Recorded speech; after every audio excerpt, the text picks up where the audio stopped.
महाविकास आघाडीतील नवा भिडू म्हणून राज ठाकरेंना विरोध करणाऱ्या काँग्रेसनं आता प्रकाश आंबेडकरांच्या वंचितला नवा भिडू म्हणून साथ घातली। मुंबईत वंचित आणि काँग्रेस एकत्र लढणार असल्याचं काँग्रेस नेते वारंवार ठासून सांगतात। मात्र त्याचवेळी प्रकाश आंबेडकर काहीशा सावध भूमिकेत आहेत। काँग्रेसनं आंबेडकरांना प्रस्ताव दिला, मात्र आंबेडकरांनी अजूनही आपली भूमिका स्पष्ट केलेली नाही। त्यामुळे काँग्रेस वंचित, रासप आणि गवई गटासोबत मोठ बांधण्याच्या प्रयत्नात आहे। मात्र निर्णयाचा चेंडू प्रकाश आंबेडकरांच्या कोर्टात आहे।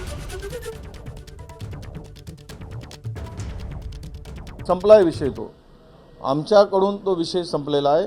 आम्ही मुंबईमध्ये काँग्रेस आणि वंचितला घेऊन लढण्याचा आमचा निर्णय झालेला आहे। त्या ज्या ठिकाणी जिथे ज्या परिस्थिती आहे त्या ठिकाणी त्या पद्धतीनं बोलणं सुरू आहे। मुंबईमध्ये अशा प्रकारची चर्चा आहे। शेवटी हा शीट शेअरिंगचा भाग आहे आणि दोन्ही पक्ष राजकीय पक्ष आहे।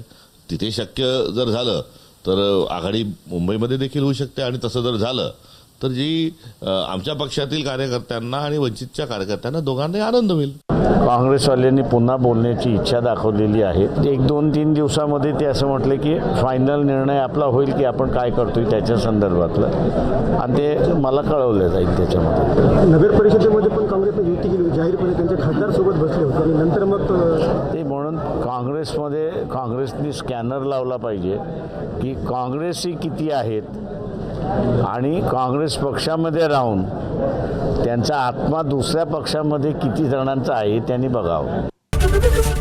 एबीपी माझा, उघडा डोळे बघा नीट।